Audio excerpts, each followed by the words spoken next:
إن الحمد لله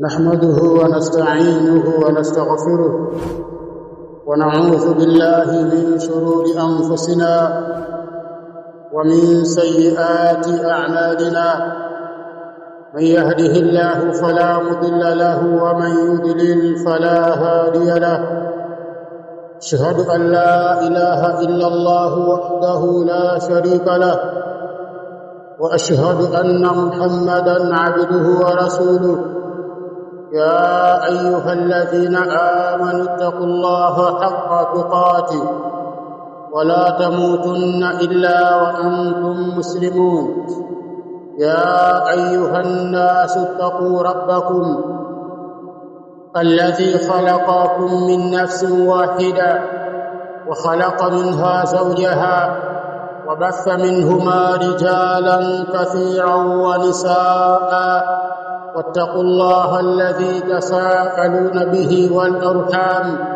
إن الله كان عليكم رقيبا يا أيها الذين آمنوا اتقوا الله وقولوا قولا سديدا يصلح لكم أعمالكم ويغفر لكم ذنوبكم ومن يطع الله ورسوله فقد فاز فوزا عظيما أما بعد فإن أصدق الحديث كتاب الله وخير الهدى هدى رسولنا محمد صلى الله عليه وسلم وشر الأمور محدثاتها فإن كل محدثة بدعة وكل بدعة ضلالة وكل ضلالة في النار أعاذنا الله من عذاب النار أيها المسلمون إخوة في الله أوصيكم وأوصي نفسي بتقوى الله بزangu katika imani waislamu waja wa Allah na wahusia kumcha Allah subhanahu wa ta'ala kama ninavyohusia nafsi yangu kwenye hilo kwa sababu kumcha Allah subhanahu wa ta'ala wasiyatullah fil awwalin wal akhirin huu ndio wasia wa Allah kwa wale wa mwanzoni kadhalika na wa mwishoni wamehusiwa attaqwa kumcha Allah tabaraka wa taala. Ndugu zangu katika imani, tupo ndani ya khutba ya Ijumaa.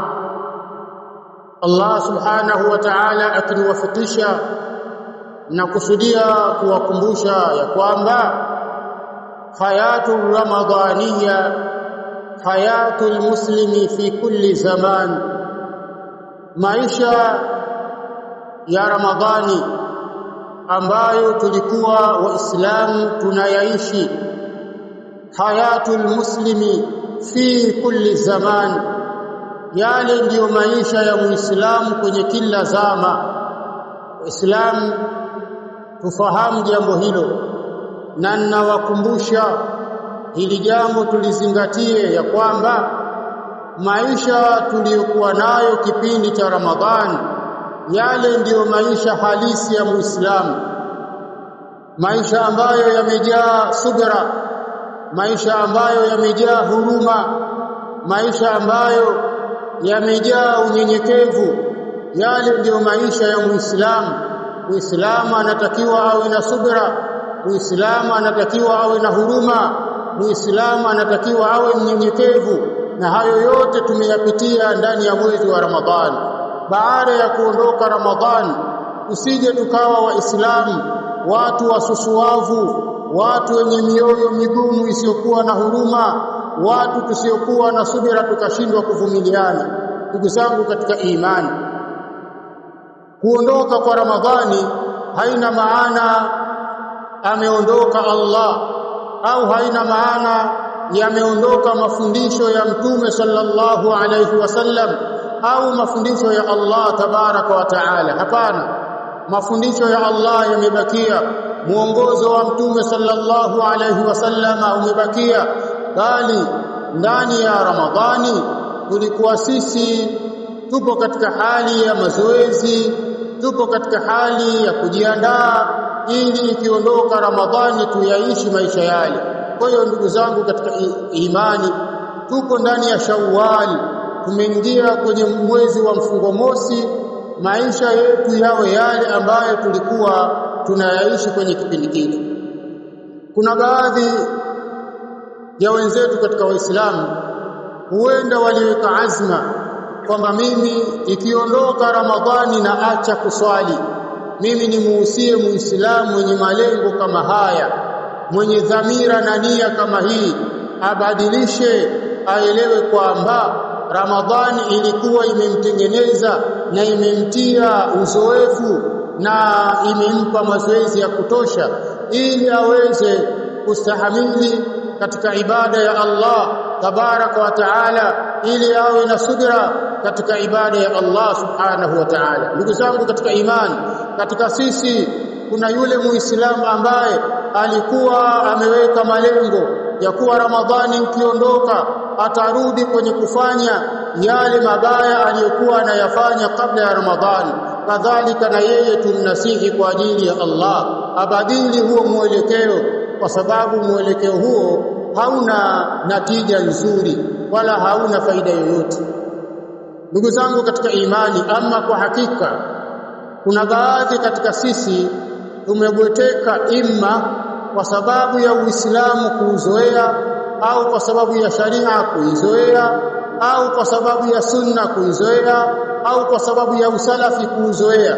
Wapo baadhi yetu wao wanaona kwamba kufanya madhambi ni jambo la kawaida, akitarajia kwamba Allah subhanahu wa ta'ala ni mwingi wa kusamehe, Allah tabaraka wa ta'ala ni mwenye huruma. Ndugu zangu katika imani, napenda nimalize hutuba yangu hii ya kwanza baada ya nasaha hizi nilizozitoa kwa maneno ya mmoja katika wanawachuoni wa ahli sunnati wal jamaa, al-Imam Ibn al-Qayyim rahimahullahu ta'ala. Anasema al-Imam Ibn al-Qayyim, Allah amrehemu, kwenye kitabu chake Al-Jawabul Kafi, anasema wa kathirun min al-juhali, na wengi kunako wajinga, i'tamadu ala rahmatillahi, wao hufanya madhambi lakini hutegemea juu ya rahma zake Allah, wakiamini kwamba Allah ni mwingi wa rahma.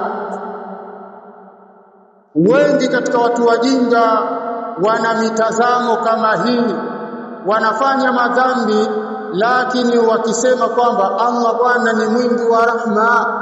I'tamadu ala rahmatillahi, watu hawa hutegemea rahma za Allah, wa afwihi, na msamaha wake Allah, wa karamihi, na ukarimu wake Allah, wa dhayya'u amrahu wa nahyahu. Basi watu hawa hupoteza na kuacha kabisa amri yake Allah subhanahu wa ta'ala, huacha katazo lake, hawageuki kabisa amri ya Allah wala hawageuki katazo la Allah. Wanaso, na watu hawa wamesahau au sahau annahu shadidul iqab, wa yeye Allah subhanahu wa ta'ala ni mkali wa kuadhibu, wa annahu la yuraddu basuhu, na wanasahau kuwa yeye Allah adhabu yake hairudishwi anil qaumil mujrimin, kunako watu waovu.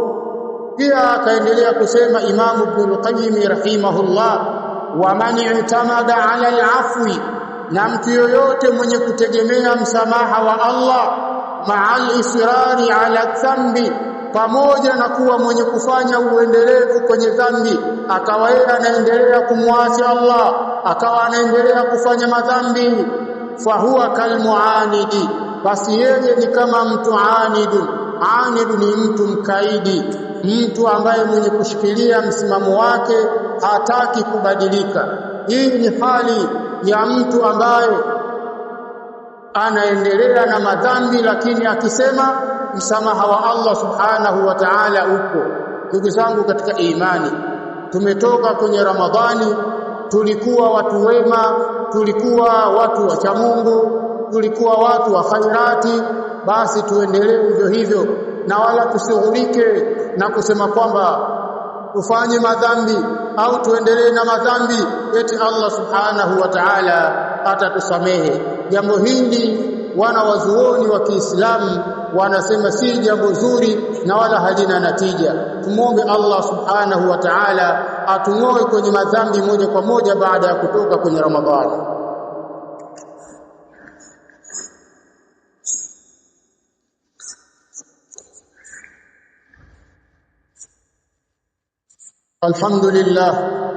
Alhamdulillah rabbil alamin wassalatu wassalamu ala nabiyyina Muhammadin sallallahu alayhi wa sallam wa ala alihi wa sahabatihi alkiram, amma ba'du. Ndugu zangu katika imani, nimesimama kwa mara ya pili kwa ajili ya kumalizia hutuba ya Ijumaa, na hutuba yangu hii ya pili nitahitaji hadithi ya Mtume sallallahu alayhi wasallam. Ameipokea Imamu Muslim rahimatullahi ta'ala alayhi. Isnadi yake inagota kwa sahaba mtukufu Abu Ayyuba al-Ansari radiyallahu ta'ala anhu. Anasimulia kutoka kwa Mtume sallallahu alayhi wasallam, amesema, man sama ramadhana, mtu yoyote mwenye kuifunga Ramadhani, thumma atba'ahu, kisha akaifuatiliza hiyo Ramadhani, sita min Shawwal, akaifuatiliza na siku sita kunako mwezi wa Shawwal, mwezi wa mfungo mosi, kasiyami dahar, mtu huyu anazingatiwa kama mtu aliyefunga funga ya mwaka mzima, funga ya mwaka mmoja. Amefunga mwezi mmoja wa Ramadhani, kisha akaja kufunga siku sita za Shawwal mbele ya Allah.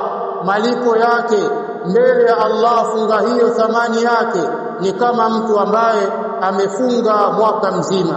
Kwa wale ambao Allah subhanahu wa ta'ala amewaruzuku kufunga mwezi wa Ramadhani, na wahimiza kuna ibada nyingine inayofuatia ibada ya kufunga siku sita za Shawwal za mfungo mosi. Muombe Allah subhanahu wa ta'ala atuwafikishe pia kuitekeleza ibada hiyo ya sunna. Na katika hili wanawachuoni wa Kiislamu wamelizungumzia juu ya mtu ambaye alikuwa ana deni. Je, ana siku kadhaa ambazo anadaiwa ndani ya mwezi wa Ramadhani kwa kuzifunga, na sita Shawwali anataka kufunga, nini cha kufanya? Wanasema ahlul ilmi atangulize kulipa deni, kwa sababu deni analodaiwa ni la faradhi. Faradhi inatangulizwa kunako sunna. Kwa hiyo alipe deni lake. Baada ya kulipa deni atakuja kufunga siku sita za Shawwal.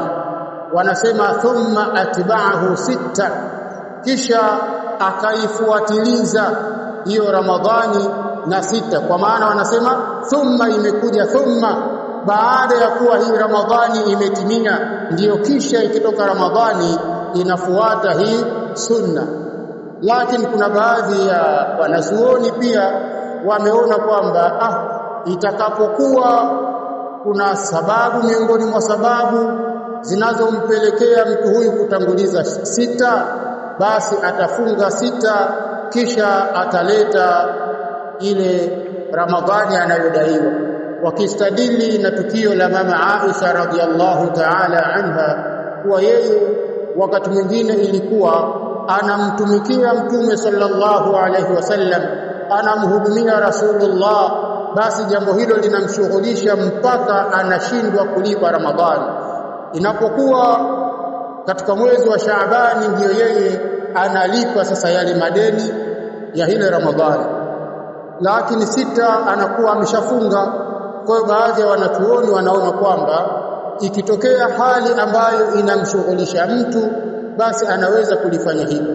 Lakini kuna baadhi ya wanachuoni wale ambao kauli yao ya kwanza wao hili wanalikataa, wanasema hapana, hili jambo litabaki kwa mama Aisha kwa sababu yeye alikuwa anamshughulikia Mtume sallallahu alaihi wasallam. Kwa hiyo wamelifanya kana kwamba hili jambo ni mahsusu kwake yeye. Almuhimu kwamba mtu kama amepata fursa ya kuweza kulipa madeni ya Ramadhani, basi alipe ndani ya Shawwal, kisha Shawwal kabla haijakwisha afunge hizi siku 6 ndani ya hiyo Shawwal. Tumuombe Allah subhanahu wa ta'ala atufanyie wepesi kutekeleza hizi ibada kwa ufanisi. Allahumma arina al-haqqa haqqan warzuqna ittiba'ahu wa arina al-batila batilan warzuqna ijtinabahu.